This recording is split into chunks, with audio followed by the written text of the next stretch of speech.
The PlayStation 5's unveil event is approaching faster than you think. And so is the end date for our Samsung Galaxy Buds Plus giveaway. Details on how to enter right here and in the description, so good luck to everyone. Now, since our last video on the PS5, this one, which was back in January, so an entire month ago, we've had loads of new leaks and rumors surrounding it, so here's everything new that you need to know. Quite a lot of things covered in this video, so pretty excited, hope you are as well.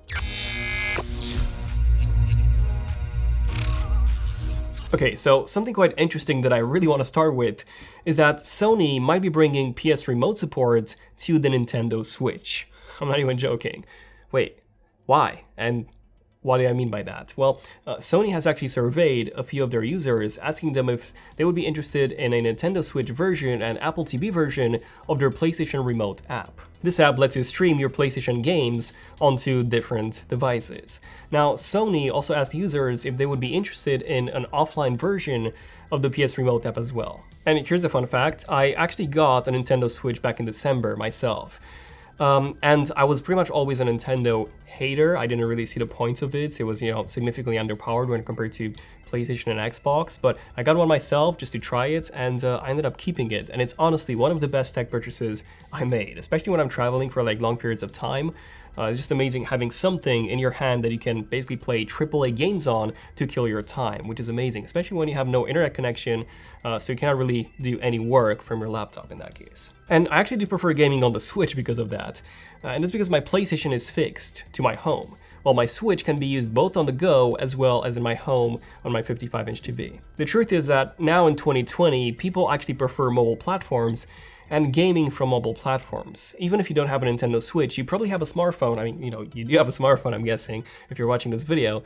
And there are plenty of games that you can choose from on a smartphone. Now, I'm not a big mobile gamer myself, but if there is one game that I would actually recommend, that would be Raid: Shadow Legends. And I'm not just recommending Raid because they wanted to sponsor this video, it is honestly a very well done game. I started playing Raid right after they approached us, and it's one of the most addicting and well-made mobile games I have ever seen. And that's because first, the graphics are just outstanding.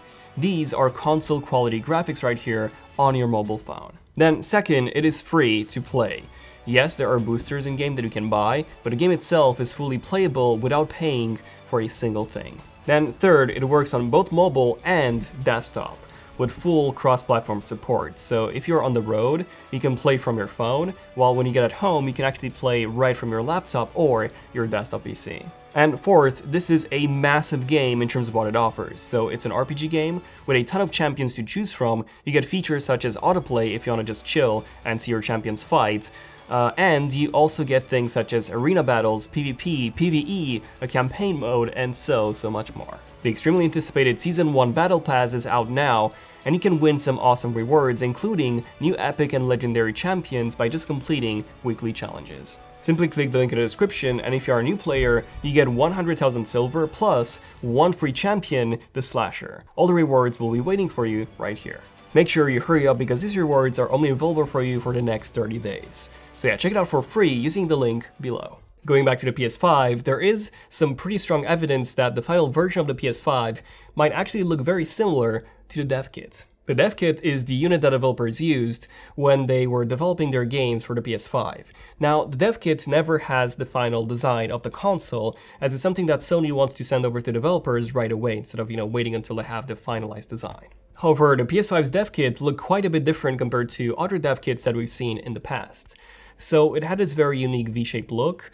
By the way, V is actually the Roman numeral for 5, PS5. And it also had this massive cooling system which appeared to be sucking air from right in the middle of the console and then blowing it out towards the back and the sides. Now, we have seen some reports that a PS5 will actually be less powerful than the Xbox Series X. However, if the cooling system is indeed extremely well done, like we've seen on the dev kit, then Sony could potentially overclock the PS5 in order to achieve a similar level of performance to the Xbox Series X, if not even better. Now, in a brand new report released earlier this month, BJR reports that the PS5's cooling system would be a very expensive component, costing a few dollars per unit rather than less than $1 per unit, which is quite an unusual story to report on. You don't really see any reports on pricing of really strange components like the cooling system. You usually see this on, the processor, the GPU, and so on.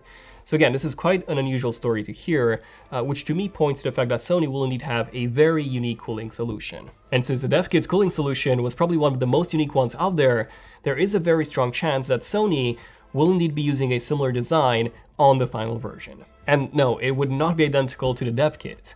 However, the shape of the console, it is likely going to resemble the dev kit in one way or another. So we might just end up seeing something similar to our very own concept of the dev kit, one that we've actually modeled based on the dev kit photo that we were sent. We were actually the first one to reveal the design of the dev kit, so yeah, thanks to you guys for making that possible. But that concept was basically our take on the PS5 based on the dev kit. Now, the second reason why I believe that this could indeed be the design of the PS5 is that a Reddit user found the logo of the PS5 on the PlayStation Japan website, and this one actually had this V-shaped look that we've seen in dev kit. And finally, the third reason why I believe that this could be the real deal is because of the previous dev kits of the PS4, 3, 2. So they all looked very generic. Like, for example, this is how the PS2 developer kit looked like, and this is how the final PS2 looked like. So yeah, very, very different from the release unit. Then this is how the PS3 dev kit looked like, and this was the final PS3. Then this was the PS4 dev kit, and you all know how the PS4 ended up looking. So yeah, all the previous dev kits looked like a tower PC or a server. They looked very generic with no unique designs, whereas the PS5 dev kit looks more like a retail unit, or at least something very close to a retail unit than a dev kit. Yeah, do let me know in the comments, what do you guys think about this theory? Okay, now the second big update regarding the PlayStation 5 is that the PS5 website is now officially live. Yes, Sony has now officially put the PS5 page up, which you can actually just visit if you wish, link in the description. Now, unfortunately, it doesn't really go into any detail as to what the PS5 will actually feature. But it does say that it will launch in holiday 2020, which we all knew before, and there is a forum that you can actually use to sign up for the latest details on the PS5 directly from Sony themselves, so that's pretty cool. Now, there was supposed to be a launch event this month in February. We still have a few days left in February, however, it is looking quite unlikely that Sony will indeed reveal the PS5 this month like we've seen reported and leaked. So what's happening with that? Well, in case you think that a release or an announcement in February and then a final release in November is a crazy of an idea, it's actually not that crazy. And that's because the PS4 was also unveiled back in February 2013, by the way, and only released, and the final design was also showed just in November 2013. And then Hiroki Totoki, Senior Executive Vice President of PlayStation, when asked when the PS5 will actually launch, well, he said that they will be providing guidance at a time period which is comparable to the past, which again points to a February unveil, which we unfortunately have not seen yet. Also, just last week, Sony has confirmed that they will no longer be attending PAX East, which is actually one of the largest gaming conventions in the US due to the coronavirus outbreak. Now, Sony could have unveiled the PS5 at PAX East, so if this was intended to be the case, it would explain why the unveil might be a bit delayed, very likely delayed until the end of March or so, I would say. Now, aside from the unveil date, which, as you can see, it's getting closer and closer, I do have some pretty exciting updates regarding the gameplay and the specs. So, NeoGAF forum user Osiris Black, who has actually been confirmed to be a pretty reliable source, got a chance to play an unreleased game for both the PS5 and the Xbox Series X, so this is indeed a cross-platform, next-generation game. And the graphics, according to him, looked incredible. The characters in that game were all unique, and then he asked the developers if the game was actually running at 60 frames per second, to which the developers responded no. And that's because it was actually running at 90 frames per second locked in a native 4K 60 image on both the PS5 and the Xbox Series X, which is really, really nuts. So there you go, native 4K, just as we expected, will finally be a thing on the next generation consoles, and so will be high refresh rates, which is pretty awesome, and high frames per second. Yeah, finally, above 60 FPS on a console. Now, Osiris Black did mention that the dev kit units that the developers were working with are not final yet. However, from those two units, the Xbox Series X unit is actually more powerful in terms of raw performance, but a PS5 dev kit is more complete and more refined, which again is another indication that that dev kit could indeed be something very similar to the actual retail unit. And the differences in performance do actually align with Digital Foundry's calculations based on the recent AMD leaks. So those suggested that the PS5 will have around 9.2 teraflops of GPU compute power, while the Xbox Series X would have around 12.2 teraflops, which is indeed a pretty significant difference. Now, we did have another spec leak, which was posted on 4chan recently. And yes, I know, it's 4chan, it's definitely not the most reliable source. So do take all of these with a grain of salt, but essentially an anonymous user posted some very interesting things. So he said that he's a game tester, and he posted the specs for the second version of the dev kit for the PS5. Apparently there's a second version, according to him at least. And this version does look more similar in performance to the Xbox Series X. So we can now see that we have a 3.6 GHz AMD processor. So this is the third generation Ryzen processors, which are based on AMD's Zen 2 architecture. So there are 8-core processors on both consoles. However, the Xbox Series X does appear to have a slightly higher 3.7 GHz clock speed. However, when it comes to the GPU, things are looking a bit strange. So the Xbox is now down to 11.8 teraflops from the rumored 12.2 teraflops, while the PS5 is now up to 12.6 teraflops from 9.2. So that's a massive, massive difference. Not only that, but the PS5 also has more RAM, with 18 gigabytes of dedicated video memory for games and 4 gigabytes of dedicated video memory for the operating system, while the Xbox has 16 gigabytes for games and 4 gigabytes for the OS. Then the PS5 also seems to have a faster SSD of 5.5 gigabytes per second. That's an insane speed, by the way, versus 3.8 gigabytes per second on the Xbox. But then at the same time, it's half the size of just 500 gigabytes versus 1 terabyte on the Xbox. We have seen reports that a PS5's SSD will indeed be faster, so this is indeed looking likely to be the case on the final version. And then the video memory bandwidth is also reported at 576 gigabytes per second versus 595 gigabytes per second on the Xbox, which was again rumored to be the case with previous leaks that we've seen. Okay, so what's my take on all this? Well, personally, I'm quite skeptical of the PS5 being more powerful than the Xbox. I really don't see that happening, especially when Microsoft will have two versions of the Xbox, a low-end Lockhart and then a high-end Scarlett. You know, the high-end needs to be more powerful than the PS5. I mean, what's the point if it's not? However, with all the previous version of the dev kits, both Sony and Microsoft have increased their performance in the final retail units. So there is indeed a very high chance that both will be getting more powerful when they do end up being released, which is in November of this year. Now, PSC Rebus, who's been so far the most reliable source when it comes to PlayStation leaks, he reported that the PS5 will launch at a price of $500 and a 2 terabyte SSD, which is really hard to believe. I mean, if Sony's releasing, I don't know, a 2 terabyte SATA-based SSD, in that case, yeah, that's possible. But if they're launching a completely new M.2 flash storage module, which they are, by the way, I mean, Samsung's actually promoted that in the past. So if they are doing that, then there is no way it's going to be 2 terabytes unless the price of the console will be like $1,000. And I've seen more leaks regarding the PS5's SSD speeds than leaks regarding its capacity. So if it does end up being faster than the Xbox SSD, then it should have less storage. 500 gigabytes is just not enough for a next generation console, but hey, if Sony wants to keep the cost low, then they could indeed release the baseline model for $500, which would come with 500 gigabytes of storage, and then a high-end model which would come with 1 terabyte of storage, or even more, for obviously a higher price. And speaking of the price, I do have some updates here which are not that great. So Bloomberg reports that Sony is actually struggling with the price for the PS5.